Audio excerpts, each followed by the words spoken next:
नमस्ते, नमस्कार, आदाब, सत श्री अकाल। आप सभी का स्वागत है मेरे YouTube channel the end classes में। वो क्लासेस जहां हम UGC नेट पेपर 1 संबंधित मुश्किल से मुश्किल टॉपिक का यूं ही चुटकियों में द एंड करते हैं। जैसा कि आप जानते हैं कि हम पेपर 1 के एक महत्वपूर्ण टॉपिक हायर एजुकेशन सिस्टम यानी उच्च शिक्षा प्रणाली के बारे में एक वीडियो की सीरीज का अध्ययन कर रहे हैं। इसके अंतर्गत हम पहले 5 पार्ट का अध्ययन कर चुके हैं।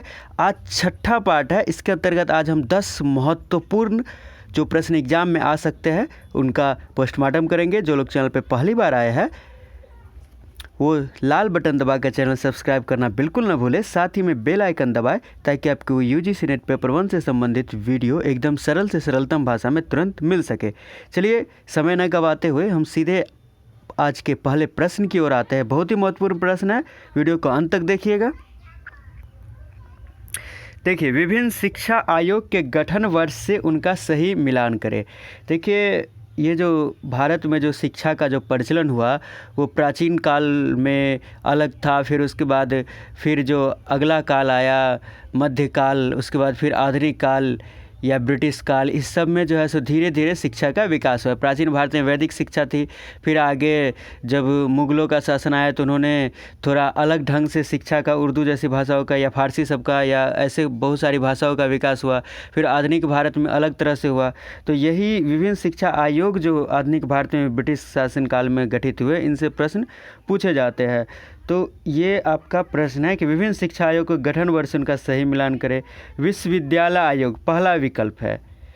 तो विश्वविद्यालय आयोग जो स्थापित हुआ था वह स्थापित हुआ था, आपको बताए 1902 ईस्वी में लॉर्ड कार्जन के समय यह स्थापित हुआ था। इंटरमीडिएट कक्षाएं तोड़ने तथा केवल मान्यता प्राप्त माध्यमिक विद्यालयों में विद्यार्थियों को मैट्रिकुलेशन की परीक्षा में अनुमति देने का सुझाव इसमें दिया गया था। तो विश्वविद्यालय आयोग हो जाएगा आपका 1902 ईस्वी। फिर है अगला श्रीमाली आयोग। श्रीमाली समिति जो है ये 1954 ईस्वी में स्थापित हुई थी। KL श्रीमाली ने अध्यक्षता की थी। ग्रामीण समस्याओं के समाधान के लिए ग्राम विद्यापीठों के प्रोत्साहन दिया जाए तथा सरकारी अनुदान दिया जाए। यानी कि इस समिति की जो घोषणा थी वह यह थी कि ग्रामीण समस्याओं को, मतलब गाँव घर की जो समस्या होती है उनके समाधान के लिए ग्राम विद्यापीठ को प्रोत्साहन दिया जाए और उनको ग्रांट भी दिया जाए, गवर्नमेंट की तरफ से अनुदान भी दिया जाए। तो श्रीमाली समिति 1954 हो जाएगा। और फिर जो C विकल्प है आपका C, ये C है ताराचंद समिति। ताराचंद समिति ये इसके अध्यक्ष ताराचंद थे। माध्यमिक शिक्षा को 12 वर्ष किया जाए ये इनकी मंशा थी। उच्चतर माध्यमिक विद्यालयों को बहुउद्देशीय विद्यालय में परिवर्तित कर दिया जाए तथा माध्यमिक शिक्षा हेतु एक जांच आयोग का गठन किया जाए। ये सारे इनकी मतलब कि इनकी इस समिति के ये सारे उद्देश्य थे, या ये सारे इस समिति ने अपना मोटो निकाला था। तो ताराचंद समिति को माध्यमिक शिक्षा समिति भी कहते हैं। ये 1948 ईस्वी में गठित हुआ था। कब? ताराचंद समिति 1948 ईस्वी में। और जो अंतिम है यशपाल समिति, इसकी अध्यक्षता प्रोफेसर यशपाल ने की थी। समिति द्वारा विद्यालय स्तर पर पाठ्यक्रम का बोझ कम करने तथा उसे अधिक तर्कसंगत व व्यावसायिक बनाने का सुझाव दिया गया। यानी कि स्कूल लेवल पर जो सिलेबस है या उस सब का बोझ छात्रों पर कम किया जाए और उसको एकदम लॉजिकल बनाया जाए और उसको व्यावसायिक बनाया जाए ताकि शिक्षा ग्रहण करने के बाद लोग उसका फ़ायदा उठा के व्यवसाय भी कर सके। तो यशपाल समिति हो जाएगा आपका यशपाल समिति 1991, यानी कि A ऑप्शन हो जाएगा। ठीक है, अब हम बढ़ते हैं अगले प्रश्न की ओर। विभिन्न प्रकार के शिक्षकों के नाम व उनके कार्यों का सही मिलान करें। ये प्राचीन भारत में जो शिक्षा की जो प्रणाली थी उसमें विभिन्न प्रकार के शिक्षक विभिन्न प्रकार के काम करते थे। तो इसमें पहला विकल्प है शिखा। शिखा नामक जो शिक्षक होता था वह क्या करता था? नृत्य कला सिखाता था, उसको शिखा बोलते थे। शिखा जो शिक्षक होता था वो क्या करता था? नृत्य कला सिखाता था। ठीक। अब है गुरु। गुरु जो होते थे वह गृहस्थ जीवन जीते हुए शिक्षा प्रदान करते थे, यानी कि परिवार भी रहता था और शिक्षा भी प्रदान करते थे। ये जो है सो इसका B जो गुरु हो जाएगा वो आपका ये हो जाएगा गृहस्थ जीवन जीते हुए शिक्षा प्रदान करना। फिर उपाध्याय जो होते थे वो उपाध्याय का काम था जीवन निर्वहन हेतु वेद या वेदांग के एक भाग को पढ़ाते थे। मतलब जीवन चलाने के लिए वेद या वेदांग के एक भाग को पढ़ाते थे, यानी कि इसका लास्ट वाला विकल्प हो जाएगा। और आचार्य जो होते थे वो छात्रों को निःशुल्क वेद पढ़ाने का काम करते थे, यानी जो एक के सामने था तो ये जो आचार्य छात्रों को निःशुल्क वेद पढ़ाते थे। अब हम बढ़ते 73 नंबर प्रश्न की ओर, जो आपका अगला प्रश्न है। मूल्य शिक्षा से संबंधित सत्य है। मूल्य शिक्षा बहुत ही महत्वपूर्ण है, इससे संबंधित सत्य कथनों की बात कर रहा है।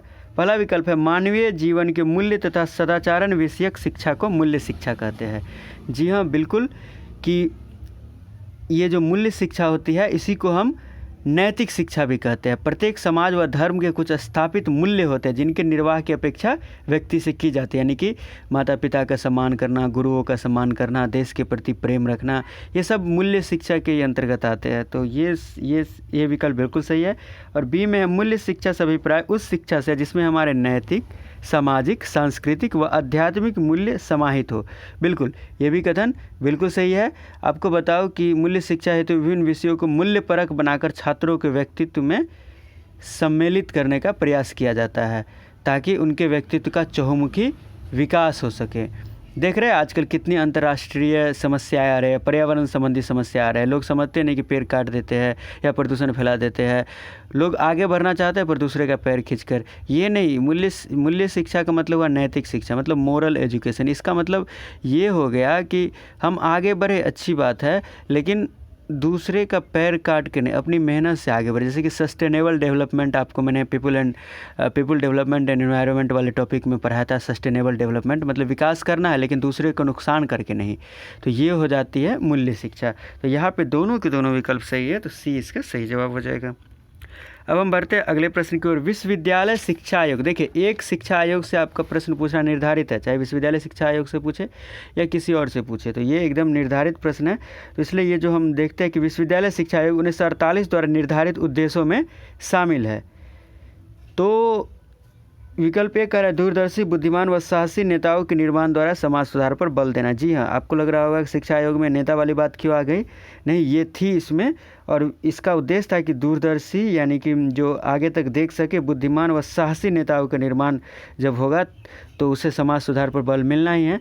दूसरा, सफल प्रजातंत्र के लिए बल देना, ये भी इन लोगों का उद्देश्य था। यानी कि हमारे देश में तो भारत में लोकतंत्र है और लोकतंत्र सफल होगा तो सभी लोगों का फ़ायदा होगा, तो ये भी इसका उद्देश्य था। और समानता व भाईचारे की भावना सब में जागृत करना।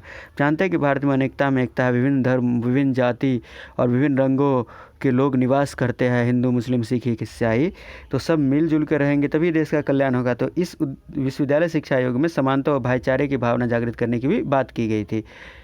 और इसके अलावा आपको बता दूं, विश्वविद्यालयों में नवयुवकों के ज्ञान व वस्तुओं के बारे में बौद्धिक दृष्टि का विकास करना, या विश्वविद्यालयों को सभ्यता के अंग के रूप में सभ्यता एवं संस्कृति के बारे में बौद्धिक दृष्टिकोण का विकास करना, या व्यक्तियों के जन्मजात गुणों की खोज कर प्रशिक्षण के माध्यम से उनका विकास करना भी विश्वविद्यालय शिक्षा आयोग के उद्देश्यों में शामिल था।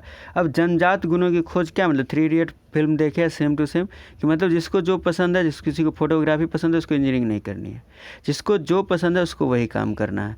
तो ये जो है जन्मजात शिक्षा का गुण वाली जो बात कही गई कि व्यक्तियों में जन्मजात गुणों की खोज कर प्रशिक्षण के माध्यम से उनका विकास करना, ये भी विश्वविद्यालय शिक्षा आयोग का उद्देश्य था। बहुत ही महत्वपूर्ण, ये 1948 में इतनी महत्वपूर्ण बातें कही गई थी। तो यहाँ पे सारे के सारे विकल्प सही हो जाएंगे। और फिर हम अगले प्रश्न की ओर बढ़ते हैं, जो हमारा 75 नंबर प्रश्न है। कोठारी कमीशन द्वारा प्रस्तुत उच्च शिक्षा के आदर्शों में शामिल है। देखिए, विश्वविद्यालय शिक्षा आयोग या कोठारी कमीशन, इन दोनों से एक न एक प्रश्न पूछे जाने की उम्मीदें रहते हैं। तो कोठारी कमीशन के बारे में देखें, इसके उद्देश्यों को हम देखें, आदर्शों को देखें। पहला विकल्प है समाज को कला, विज्ञान, कृषि, चिकित्सा, उद्योग के क्षेत्रों में प्रशिक्षित व्यक्ति प्रदान करना। बिल्कुल सही कथन है। मतलब कि इस कोठारी कमीशन का उद्देश्य था कि समाज को, मतलब कि आर्ट्स के क्षेत्र में, साइंस के क्षेत्र में, या एग्रीकल्चर या चिकित्सा या इंडस्ट्री, किसी सब क्षेत्र में प्रशिक्षित व्यक्ति प्रदान करना। और आप जानते हैं कि प्रशिक्षित व्यक्ति किसी भी क्षेत्र में रहेगा तो वो असामान्य व्यक्ति की अपेक्षा बेहतर तरीके से काम करेगा। राष्ट्रीय चेतना के विकास के लिए कार्य, ये भी इसका उद्देश्य था। राष्ट्रीय चेतना राष्ट्र के विकास के लिए बहुत ही ज़रूरी है, क्योंकि बिना राष्ट्रीय चेतना के हम राष्ट्र के प्रगति के बारे में सोच ही नहीं सकते हैं। और सी विकल्प है कि प्रौढ़ शिक्षा व गर्भवती महिलाओं के लिए जागरूक शिक्षा पर जोर। देखिए, प्रौढ़ शिक्षा पर तो जोर दिया गया था, लेकिन गर्भवती महिलाओं के लिए जागरूक शिक्षा पर जोर, ऐसी बातें इसमें बिल्कुल भी नहीं की गई थी। तो ये सी विकल्प गलत है। डी में है सामाजिक न्याय को प्रोत्साहन देना, ये भी इसका उद्देश्य था। तो 75 प्रश्न में ए, बी, डी ये तीनों के तीनों विकल्प सही, यानी कि विकल्प ए सही जवाब हो जाएगा। अब है केंद्रीय शिक्षा सलाहकार बोर्ड के बारे में सत्य कथन है। केंद्रीय शिक्षा सलाहकार बोर्ड जो था वो आपको हम बताएं कि केंद्रीय शिक्षा सलाहकार बोर्ड को ये इसमें जो रिलेटेड पहला विकल्प जो कह रहा है कि इसे संघ व राज्यों के बीच शिक्षा के नीति निर्माण सहित मुद्दों पर समन्वय और सहयोग के लिए स्थापित किया गया था। मतलब केंद्रीय शिक्षा सलाहकार बोर्ड की स्थापना जो की गई थी वह संघ व राज्यों के बीच शिक्षा के नीति निर्माण, यानी कि शिक्षा संबंधी क्या नीति होगी, पॉलिसी होगी, इस सब के लिए इसका निर्माण किया गया था। इसे 1920 में स्थापित किया गया था और 1933 में इसे भंग कर दिया गया। ये बिल्कुल गलत है। इसको 1920 में स्थापित किया गया और इसके 3 साल बाद ही इसके जस्ट 3 साल बाद 1923 में इसे भंग कर दिया गया और फिर इसे 1935 ईस्वी में पुनः स्थापित किया गया और उसके बाद से ये कंटिन्यू चल रहा है। तो 76 नंबर का जो हमारा प्रश्न था उसका ए, बी, डी विकल्प सही जवाब हो जाएगा। इसे 1933 के बदला कब भंग किया गया? तो 1923 ईस्वी में। अब है NIRF का पूरा नाम क्या है? NIRF। तो ये जो NIRF के बारे में बताए कि इसको हिंदी में बोलते हैं राष्ट्रीय संस्थागत रैंकिंग फ्रेमवर्क, NIRF यानी the national institute ranking framework.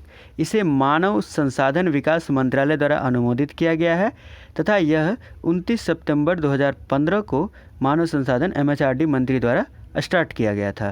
तो NIRF का जो पूरा नाम है वह है the national institute ranking framework, यानी कि बी विकल्प जो है हमारा वो सही जवाब है। अब है इनमें से कौन सा विश्वविद्यालय जनजातीय विश्वविद्यालय, नहीं जानते हैं ना, SC ST schedule caste schedule tribe, तो ये से अनुसूचित जाति और अनुसूचित जनजाति, तो इनमें से कौन सा विश्वविद्यालय जनजातियों के लिए विश्वविद्यालय है? SPP पहला विकल्प है SPPU यानी कि सावित्रीबाई फुले पुणे यूनिवर्सिटी। दूसरा है IGNTU Indira Gandhi national tribal university. तो जी हाँ, ये जो विकल्प बी है Indira Gandhi national tribal university, यही है जनजातीय विश्वविद्यालय। ये कहाँ है? ये है अमरकंटक में, इसका हिंदी नाम है इंदिरा गांधी राष्ट्रीय जनजातीय विश्वविद्यालय अमरकंटक। तो हमारा विकल्प बी सही जवाब हो जाएगा।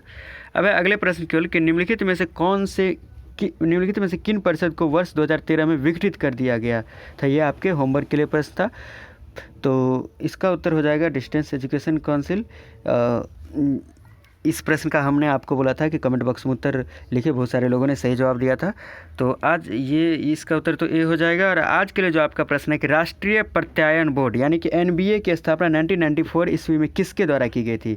AICTE, COA, ICHR या UGC? ये आपका होमवर्क है। तो इस प्रश्न का जवाब कमेंट बॉक्स में लिखिएगा। 80 का उत्तर ABCD क्या होगा, ये आप उत्तर लिखिएगा। तो इस तरह से हमारा ये वीडियो आज यही समाप्त होता है और आपसे मिलते हैं हम फिर से अगले वीडियो में। वीडियो पसंद आए तो लाइक करें और सवाल का जवाब तो आपको कमेंट में करना ही है। और साथ ही साथ इससे पीछे वाले जो पार्ट है, जो कि बहुत सारे प्रश्नों का पार्ट है, करीब 5 पार्ट बन चुके हैं, यानी कि 70 प्रश्न बन चुके हैं। तो वो आप वीडियो अगर भूल गए हैं तो आप आप चैनल के प्लेलिस्ट में जाए और वहाँ से जाके देखें। साथ ही साथ रिसर्च एप्टीट्यूड हो, टीचिंग एप्टीट्यूड हो, सारे टॉपिक जो पेपर 1 के उन पर एकदम सरल से सरल भाषा में वीडियो हमारे प्लेलिस्ट में मौजूद है। प्लेलिस्ट में जाइए, आनंद लीजिए, खूब सीखिए, खूब पढ़िए। और आज इस वीडियो का ये तीसरा दिन है, तो फिर हम कल फिर दूसरे टॉपिक पर वीडियो लाएंगे। फिर लगातार 3 दिन पर हम टॉपिक चेंज करते रहेंगे। घरों में रहिए, सुरक्षित रहिए, खूब अच्छा से पढ़िए और खूब पढ़िए, खूब बढ़िए। मिलते हैं अगले वीडियो में। धन्यवाद।